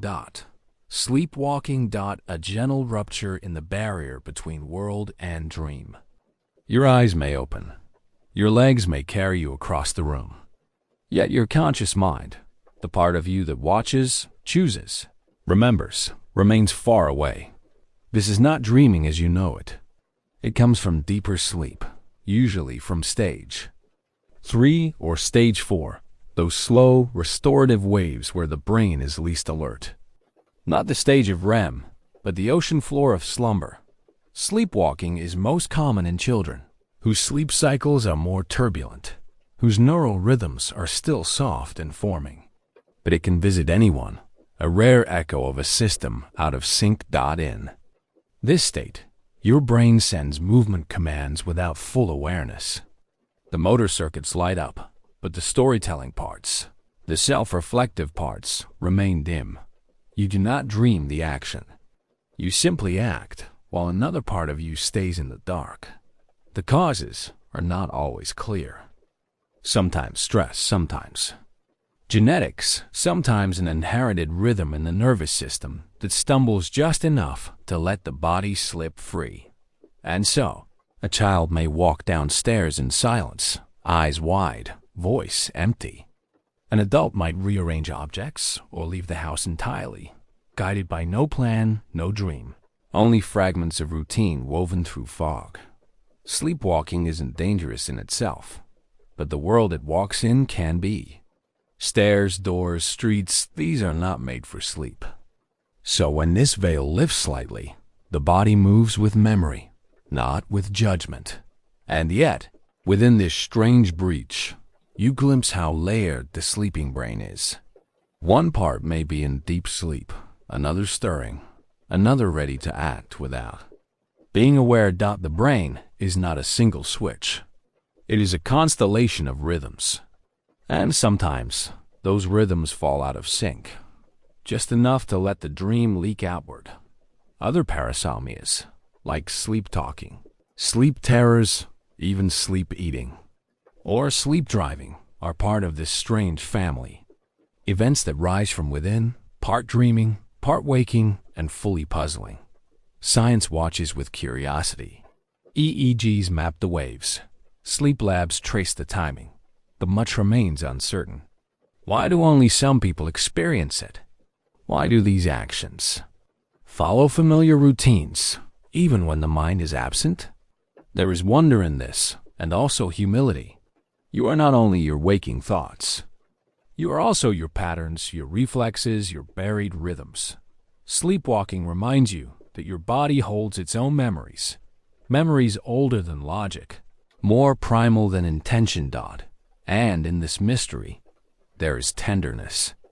A sleepwalker is not lost, only halfway returned, held in a threshold between story and movement, between deep stillness and a light stir. Eventually, the rhythm realigns. The body returns to rest. The dream retreats inward, and the sleeper knows nothing of the journey taken. You wake with no memory, as if nothing had happened at all. But your body remembers, quietly, in the folds of muscle. In the language of limb. Tonight, you sleep still. But now, even stillness has its tides. Even silence can echo with hidden steps. And just as sleepwalking reveals motion within stillness, you might now wonder, what mind composes the dream behind the curtain? You were once small, smaller than memory, a being without language, without plans, yet already full of dreams. Even in the earliest days, your sleep was deep and frequent, more hours asleep than awake, more time turned inward than outward. Your body barely still, but your brain, bright with activity. In infancy, nearly half of your sleep was REM, that vivid, active dreaming phase that adults visit only in short cycles. But for the newborn, REM is abundant, generous, constant. The stage of color, of movement, of imagined sound. Why would a baby who has seen so little of the world need to dream so much? Because dreaming is not only memory, it is rehearsal. It is growth. It is the mind sculpting itself before the child has words to shape the world with. In the womb, the fetus begins to sleep. And in the final weeks of gestation, REM becomes a nightly companion. Eyes dart beneath closed lids. Tiny fingers twitch. And though the dream is unknowable, the activity is real. The brain is learning its own rhythms before it ever sees sunlight. This early dreaming may help wire the brain for sight, for sound, for movement. Even before input from the outside world, the infant brain practices, sending signals, firing patterns, strengthening connections. It's as if the brain is drawing outlines, waiting to color them in later with real-world experience. When a baby is born, they dream without a story, without a face they know, without a self to narrate. And yet, those dreams are there. They may be made of sensation, warmth, rhythm, light, the pulse of a heartbeat. Not symbolic, not shaped like adult. Dreams, but primal, soft, and essential. A swirl of activity that teaches the brain how to be a brain. You once dreamed like this. Before language, before knowing your own name, you dreamed in pulses of color and pattern, in the flickering gestures of a forming mind. Sleep, at this stage, is not rest. It is work. Not conscious work, but the vital business of wiring, of pruning, of building the architecture of you. The neurons dance through the night, strengthening what matters, letting go of what doesn't. Synapses blossom, then fade. And REM is the signal, the light that guides the gardener's hand. As children grow, REM sleep decreases gradually, from half the night to a quarter, from vivid chaos to structured cycles. But the early abundance leaves its mark. This deep, dream-rich sleep shapes language, memory, emotional awareness, and the beginnings of imagination. And imagination, in its rawest form, is dreaming aloud. Think of the child who plays not with rules, but with possibility. A stick becomes a sword, a blanket, a spaceship. This is dreaming with open eyes, and in sleep, the child continues this practice. Dreams of flying, of talking animals, of journeys that defy gravity, that not unlike the adult dream, but freer, less, tethered by logic, more accepting of wonder. These early dreams prepare the mind for the complexity of life. They teach emotion, response, anticipation. They allow the brain to try and fail without consequence, Like sketches before a painting, children's dreams are drafts of the self. And when the child wakes, they carry something with them, not always a memory, but a softness, a shape, a quiet preparation. Even nightmares, which can appear early, are tools. They may frighten, but they also teach the brain how to face fear from within the safety of sleep. Sleep is the nursery. Dreams are the books written before reading. And now, you carry those early dreams somewhere in you. Not as stories, but as structure. The shape of your mind was sculpted in a theater of light and dark long before you could name it. Tonight, as you close your eyes, know this. Your dreams still carry echoes of those first flickers. Not the memories, but the rhythm. The same. REM waves that once danced in your newborn brain still arrive, still move, still speak. And if dreaming began before your first word, what deeper truths might it still hold that language cannot reach? There are nights when sleep does not come. Nights when your body lies still, but your mind, your faithful, restless mind, refuses to follow. You wait in silence, eyes closed, hoping sleep will notice you. But it stays just beyond reach. As if behind glass, this is not rare. This is not wrong. Sleep can be delicate. It is not a switch, not something you can force. It is a rhythm, a tide that must be allowed, not demanded. And sometimes that tide pulls back, leaving you on the shore of wakefulness, watching the dark water in stillness. You are not broken. You are simply human. The brain has its own weather. It reacts to stress, to light, to hunger, to noise, to thoughts that circle and replay. And when it senses alertness, it guards the gates of sleep. It waits until it feels safe. That sleep is not absence. It is permission. And sometimes you forget how to give it. But even wakefulness at midnight is a kind of communication. Your brain may be saying, I am processing. I am protecting. I am still catching up. This does not mean you are failing. It means you are alive, navigating the complex tides of biology, emotion, memory, and the unknown. In moments like these, the invitation is not to chase sleep, but to soften around it, to breathe, to feel the weight of your body in the bed, to let the world be quiet, even if your thoughts are not. Your brain is full of rhythms, circadian rhythms, ultradian waves, the pulsing cycles of melatonin and cortisol. Even when you feel still, these currents move. They are always trying to carry you home. You can help them gently. Dim lights. Avoid the sharp glow of screens. Let your senses move toward quiet, warmth, darkness, slowness. Even ritual has power. A cup of tea, a soft sound, a familiar scent. These are signals to the brain. It's time. And the brain listens in time. Sometimes the body needs rest more than sleep. And rest can happen with eyes open, with breath slow, with muscles released. You may not fall into dreams, but you can float beside them, close enough for calm. This, too, is healing. And if thoughts rise, as they often do, meet them with kindness. Not every thought must be solved. Some are simply passing weather. Let them drift. Let them unfold without gripping. Even insomnia can teach. It shows you how much you long to be held by something gentle and deep. It reminds you that sleep is not just biology. It is belonging to yourself, to the dark, to the rhythm of night. Some nights will be easier, some harder, but the rhythm will return. Your body remembers the path. Your mind, too, even when it forgets. When sleep does come, and it will, it does not punish you for the nights you stayed awake. It welcomes you. It begins again. And so, on those sleepless nights, trust this. You are not doing it wrong. You are simply moving through a phase of the tide.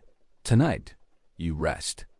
Even if you don't drift far, even if you stay near the shore, listening for waves that will return when they're ready. And when they do, When sleep pulls you under again, you may wonder, who within you listens for the waves? The moment of waking is never clean. It is not a sudden flip from one world to another. You rise through layers, soft dreams trailing like mist behind you. A quiet emotion stays with you, even if the images are gone. Sometimes you can't name it. A warmth, a sadness, a strange familiarity with no face, no place. It's not the memory that matters, but the feeling that clings. Your eyes open, but something remains half asleep. And this is no accident. The dreaming mind doesn't shut off with the alarm. It leaves residue, echoes in thought, colors in mood, a slightly altered rhythm to your breath. Your brain, waking, still hums with the chemicals of the night, bits of REM sleep. Those fast-eyed symphonies of meaning continue to ripple through your neural seas. Noradrenaline begins to rise again. Cortisol prepares you for the day, but melatonin still lingers, softening the edges. The borderlands of waking hold mystery. They are where your brain begins to rebuild its map of the world, starting with a blurred one, a version infused with your dreams, and the dream does not vanish. Not really. Parts of it enter your decisions, your mood, your unexpected smile. You carry it, whether or not you remember. Sometimes, a thought will come later, a strange idea, a sudden hunch, a sentence that feels like it's not quite yours. And if you listen, you might hear the faint signature of your night mind. Dreams do not belong only to the past. They shape the day. They are woven into the background music of your awareness. Your brain remembers the emotion, even if it loses the image. It files the lesson, even if the story disappears. You are never just your conscious self. You are layered, a waking world atop a dreaming world, like sunlight touching deep ocean. And sometimes, in the quiet moments, you feel both at once. Even science knows this. Your emotional tone can be influenced by REM activity. Your creativity sharpened after dreaming. Your empathy heightened. There is something ancient in this. For as long as humans have dreamed, we have woken changed. Touched by symbols, guided by fragments, softened by invisible experiences. You walk through your day with some part of the dream still breathing inside. You. And though you cannot see it, you feel it, like the smell of rain after a storm you slept through. This is why morning is not only for to-do lists and lights. It is a continuation, a quiet unfolding of what happened in the dark. Even your body knows. Your heart may beat slower at first, your muscles stiff, your senses still tuned to moonlight. And the brain is watching. Not just forward, but inward. Deciding how much of the night to carry and how much to let dissolve, that it is okay not to remember your dreams. They were not wasted. They did their work, in silence, in symbols, in strange and beautiful ways. You are different each morning, if only by a thread. Sleep does not reset you. It reshapes you, gently, patiently, night after night dawn. And if you ever feel a sadness you can't explain, or a joy that rises for no reason, perhaps you are still hearing the echo. Perhaps something in your dream has not yet finished speaking. Carry the night with you, in your body, in your mind, in the way you notice the world, in the softness that follows silence. And as you step into the day, with light pouring in, you may wonder, what part of you is still dreaming even now? Each night, as you lie down and the waking world dissolves, a quiet miracle begins behind closed eyes. You surrender, not to nothingness, but to something deeply active, a hidden theater, a silent workshop, a place where the mind still works, though you feel as if you've left the room. You may think of sleep as pause, as absence, as the mind turning off, but this is not true. Sleep is not silence. It is a softer kind of song that your brain does not rest, not completely. Instead, It begins to rearrange the day's clutter, cutting and stitching together thoughts, emotions, images, scraps of memory into new combinations. It is like dreaming on canvas. Without hands, without brushes, only waves of activity moving. Gently across the cortex, inside you, something is painting. Something is writing. Something is composing without needing your attention. In REM sleep, regions tied to creativity light up. The visual cortex flares. The limbic system stirs emotion. The associative networks weave together distant ideas. And in this quiet storm of neural activity, a kind of innovation takes place. You may dream of flying, not because you want to escape, but because your brain is testing gravity, reimagining motion, exploring freedom in metaphor. You may speak with someone long gone, not because the brain is haunted, but because it is rehearsing connection, resolving unfinished chords. The mind at rest still composes. It takes pieces that don't belong together during the day and gives them space to merge. And from that union, new insights may arise. It's no coincidence that artists, inventors, poets, and scientists have drawn answers from dreams. Paul McCartney heard melodies in sleep. Otto Lowy dreamed the experiment that proved how neurons talk through chemicals. Even the structure of benzene came in a dream, a serpent swallowing its own tail. This is the mind's quiet genius. Unconscious, yet purposeful. Detached from logic, yet profoundly intelligent. As if a deeper version of you is still awake, still shaping the clay of your life with eyes closed. You are not absent. You are elsewhere. You become the dreamer and the dream, the storyteller and the story, the sculptor and the stone. Your brain, free from rules and judgment, can try things it would never attempt while awake. It plays, it wanders, it creates without fear of failure. This freedom is essential. During the day, your thoughts follow structure, deadlines, grammar, rules. But at night, they flow like water, seeking new channels, finding beauty in places the conscious mind might overlook. Your emotional world is there too. In dreams, you work through feelings not with words, but with symbols. A dark hallway, a reunion, a forgotten childhood street. Each image holds something felt, something shaped by you, for you.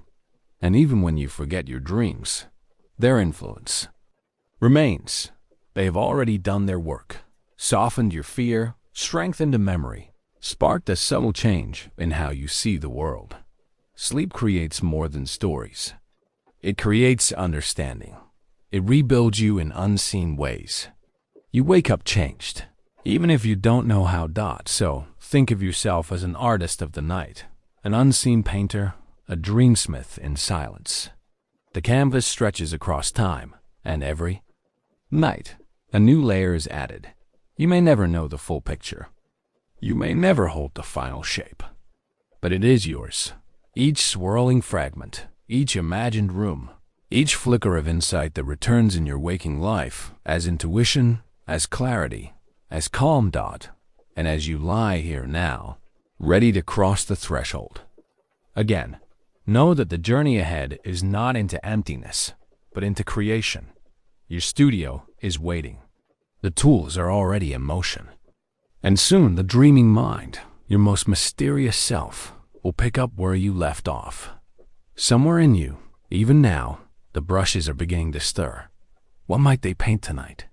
Night folds in around you, a soft quilt of stars, and once again, your body yields to sleep. Muscles release their quiet grip. Breath slows. But your brain, your most intricate organ, remains lit from within. Though the world fades around you, the mind does not vanish. It continues its work in secret.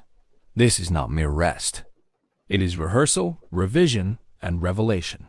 While you dream, your brain becomes a silent architect, revisiting the day's memories, rewriting scripts, filing moments into categories not labeled in words.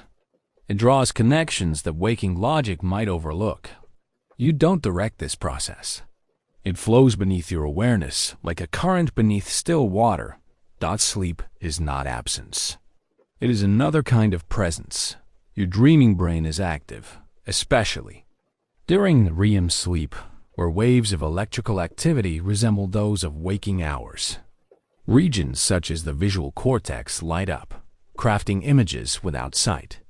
The amygdala pulses with emotion, weaving fear, longing, joy into vivid storylines. The motor cortex hums quietly, planning movements your body never makes. And curiously, the prefrontal cortex, the part of your brain responsible for self-control and critical thinking, dims its glow.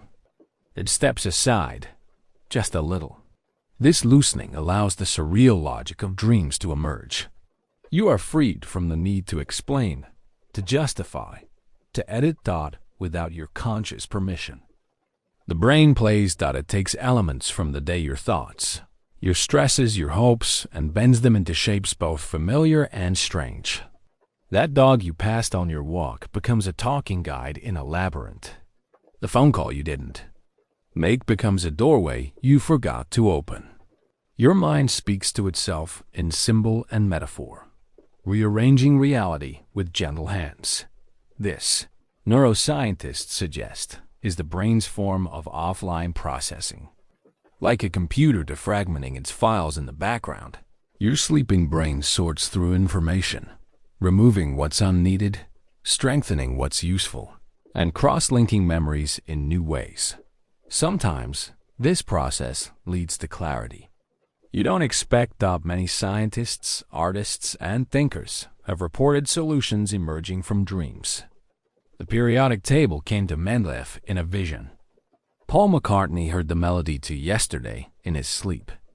August Kekule saw the structure of the benzene ring in a dream of a serpent, devouring its own tail. But these aren't accidents. They are part of what the brain is wired to do when it dreams.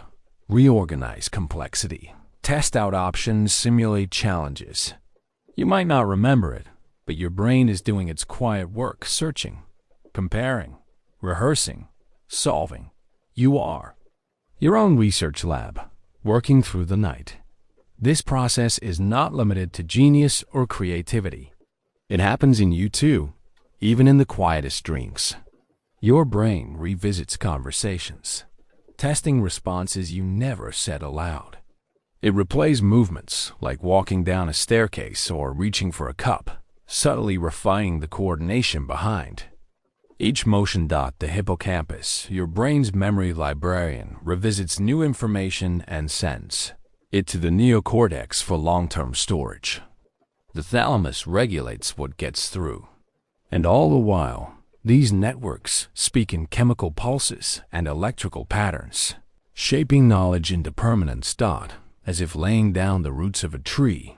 Your brain plants new growth as you rest. Dreaming also allows for emotional processing. Suppose you had a hard day, a disagreement, a moment of fear. Your dream may not reflect the event directly, but it often revisits the emotion. You might dream of running or hiding or flying symbols standing in for internal states. This translation lets the brain soften sharp edges, easing emotional weight without needing to explain it. It is a kind of inner kindness, unspoken therapy, conducted in metaphor. Even the strange or seemingly nonsensical elements of dreams may serve a purpose. The unfamiliar combinations, the fluid transitions, the sudden shifts, all of them reflect the brain's attempt to recombine fragments of experience in fresh ways. This is not chaos. It is innovation. Dreaming helps you imagine without rules. And sometimes, that's where new answers are born. In studies of problem solving, individuals allowed to sleep on it often perform better than those who don't. This isn't magic. It's the effect of memory reconsolidation, of your brain making subtle adjustments, finding connections between unrelated thoughts. Sleep researchers call this gist extraction. Your brain distills the essence of what matters and lets the rest dissolve. It is a quiet form of wisdom. Even dreams you forget may leave a trace. They ripple through your mood, shape your reactions, nudge your intuition. You may wake with an idea you don't know how you found. You may feel a little lighter or wiser or more resolved. The work of the dreaming brain doesn't always announce itself. It doesn't need to. Imagine walking into a room you've never visited before, but knowing where to find the light switch. That is what the sleeping mind gives you, subtle familiarity born from internal rehearsal. In dreams, the brain tests possibilities so that in waking life, you move with a little more grace, and so, night after night, your inner world turns on its quiet machinery as you sleep. Your brain sculpts your mind. It trims excess, strengthens paths, weaves fragments into patterns. It is builder, editor, musician, analyst, caretaker all at once. You are more than a passive sleeper. You are a nighttime thinker, and you don't need to remember a dream for it to shape you. Even as your body rests beneath blankets, even as your eyelids flutter and your muscles lie still, you are thinking. Not in words, but in sensation. Not in steps, but in spirals. The dreaming brain is fluid, like a river winding through possibility. Sometimes, it offers an answer before you know the question. And in that stillness, it prepares you for the day. You haven't yet met Dot? It's strange to think how much of your wisdom is born in sleep. How many choices tomorrow depend on the silent labor of tonight. You are being shaped from within, gently and deeply. And yet, what happens when that shaping extends beyond you? What if dreams, while deeply personal, also draw from something shared, some hidden field where imagination meets memory, not just from you, but from everyone who dreams? In the quiet dark, when the world falls away and your eyes close to the weight of the day, something remarkable begins, not the stillness of forgetting, but the soft hum of inquiry. Sleep, though it appears passive, is a time of deep and intricate experimentation. Your mind does not simply rest. It explores. It conducts trials, poses questions, tests possible answers. This is the hidden science of your sleeping self. You are not merely sleeping. You are observing your own life from behind a veil. Neuroscientists have long been fascinated by this secret. Work. During sleep, your brain becomes an experimental field. Networks reconfigure. Circuits light up. Patterns shift and loop and settle. Thoughts once tangled begin to braid themselves into coherence. There are no chalkboards here. No notebooks, only neurons and silence. Each stage of sleep performs a different kind of experiment. In the early, slow-wave stages, your brain replays sequences from the day, whispering them back and forth between the hippocampus and cortex. It is as if your memories are being refilmed with edits and enhancements. Only the essential makes the final cut. Some moments are preserved. Others fade. Like mist. This is not forgetfulness, but precision. Sleep's job is not to remember everything. It is to remember what matters. So the brain tests each experience for emotional weight, novelty, and usefulness. Was this event meaningful? Was that lesson true? Should this habit be repeated? Neural pathways strengthen or dissolve in response. This is consolidation. This is learning without trying. But your mind doesn't stop there. In REM sleep, the dreaming stage, it plays even more freely. You may see scenes that never happened. Faces that morph, locations that shift, time that loops. But beneath this surreal performance lies an intelligent process. Your brain is simulating life. Like a scientist running multiple models of reality, your sleeping brain tries variations. What if I turned left instead of right? What if that conversation had gone differently? What if I were someone else entirely? And by doing so, it expands your emotional and cognitive range. It lets you test possible futures, resolve past puzzles, and practice unfamiliar roles. This dreaming isn't random. It is a kind of rehearsal. Studies show that dreams often mirror themes of concern or curiosity. You may dream of solving a maze and awaken better at navigating the real one. You may wrestle with a conflict in sleep and wake with clarity. You are testing yourself in safe darkness. Dreaming is where the brain gets creative with your raw experience. It isn't constrained by waking rules. The laws of physics bend, identity flows, time dissolves, and this looseness allows the mind to test ideas without real-world consequences. It is experimental design in its freest form. Even insight can bloom here. Those strange, luminous moments when you wake with an answer to a question you didn't consciously ask. And yet, most of this happens below your awareness. You are both the scientist and the subject, both the sleeper and the student. Your habits, too, are shaped in this lab. Procedural memory, how to ride a bike, play a song, type without looking, solidifies while you sleep. The motions are rehearsed by the motor cortex, repeating softly, like a pianist practicing in a dream. No audience, just repetition and stillness. And emotions so complex, so tangled by day, are processed here as well. Your limbic system replaces feelings, sorts them, neutralizes their weight. You may go to bed with a heart full of worry and wake with that worry softened, reshaped. This is your mind at work, not reacting, reflecting. And still more goes on. Sleep helps your immune system remember pathogens. It regulates your metabolism, balances neurotransmitters, and even prunes unused synapses to keep the mind efficient. These too are experiments, tiny adjustments to keep the system in harmony. Each night, you return to this invisible lab. You lie still, but inside, your mind walks corridors of thought. Sometimes, a dream repeats itself. That too is a kind of test. The repetition may be your brain trying to untie a knot. Other times, a dream feels unfamiliar but important.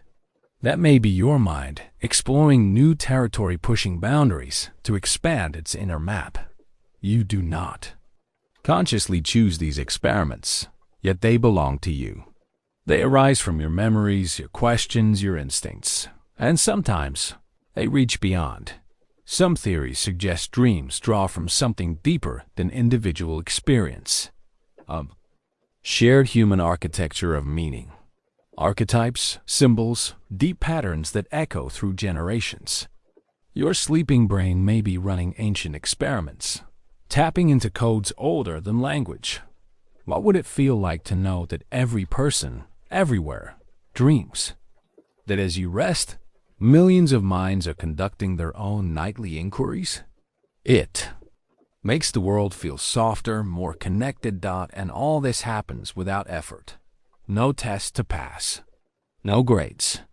Just the natural rhythm of a mind doing what it evolved to do. Learn, adapt, rehearse, create.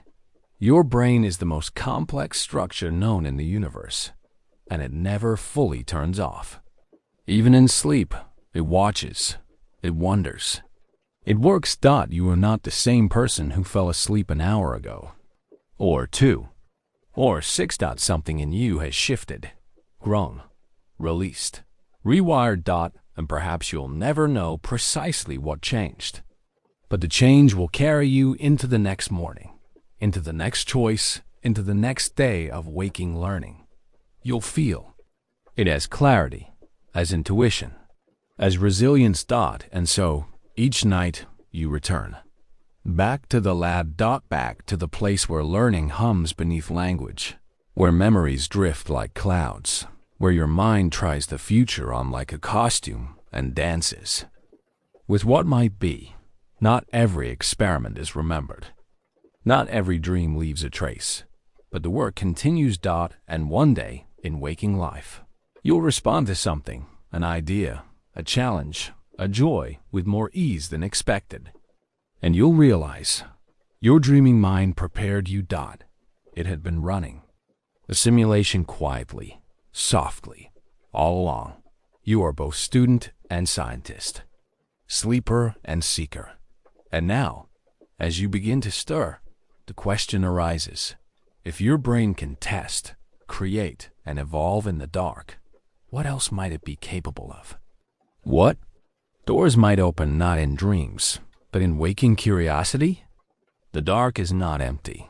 You enter it each night, expecting stillness, maybe nothingness. But inside the dark, there is movement. There's thought. There is light that doesn't need eyes to see it. The light of ideas dot as you drift away from waking. Thought, the rules loosen. You're no longer constrained by logic or deadlines or even gravity. The mind, free from the world's demand for practicality, begins to play. This play is not childish. It is elemental. Here, in the darkness, your brain connects distant dots. It fuses fragments into images, feelings into colors, memories into stories. The raw materials of waking life become the seeds of something new. Creativity begins. You may not remember the dream, but you wake changed. You think of something you never considered before. You solve a problem with sudden clarity. You write or draw or speak or move in a way that feels different, freer. That's not random. That's what sleep does. During REM sleep, your brain becomes highly active. Not random sparks, but meaningful patterns. Visual areas light up. Emotional centers pulse. Even the brain's default mode network associated with creativity and introspection glows in the dark. And all the while, you lie still. Dreams aren't just stories. They are rehearsals, remixes, and revelations. A dream might bend the laws of space or time, but it holds emotional truth. It shows you how things feel, not just how they work. An emotion is the root of creative thought. Think of the artist who wakes with an image they must paint, the writer who dreams a scene, the scientist who solves a puzzle while asleep. These aren't miracles. They are the outcomes of deep subconscious synthesis. Creativity is not only invention. It is attention. Your sleeping mind pays attention to what lingers beneath the surface. An idea you didn't know you cared about. A question you didn't know you were asking. A pattern you didn't know you were repeating. Sleep brings these forward, softly, without judgment. This is why rest matters. Without it, your creativity withers. Not from laziness, but from exhaustion. When you are tired, your brain clings to the known. But when you are rested, it dares to wander, to make something from nothing, to find shape in the shapeless. Even dreams that seem absurd carry seeds of meaning. A giraffe in your hallway, a conversation underwater, a word that repeats. These are not mistakes. They are metaphors, invitations. Your brain is asking, gently, what could this become? And it is in this could that creativity blooms. By day, you sort and decide. By night, you wander and wonder. And it is this wandering that makes you more than efficient. It makes you imaginative. You have always known this. In some way, children know it in their stories. Musicians know it in their melodies. Inventors know it in their midnight notebooks. Even nature knows it. Trees rest at night. Flowers close. The earth cools. And in that darkness, renewal begins. Growth is invisible, but inevitable. Your mind is not a machine. It is a garden. Sleep is the dark soil where wild ideas root and rise. You don't need to force it. Just allow it. Protect the night. Give your mind the freedom to be unproductive in the traditional sense. Because in that space, the real work begins. The creative mind does not need permission. It needs space, quiet, time. And you give it that every night. So when you wake with a strange thought, honor it. When you feel a new pull toward a forgotten project, follow it. When you remember a dream that made no sense but stayed with you, listen. That is your sleeping self speaking. Your imagination never truly sleeps. It waits. It listens. It builds dot in the next chapter.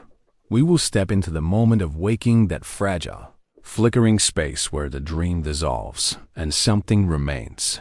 What? Carries through the veil?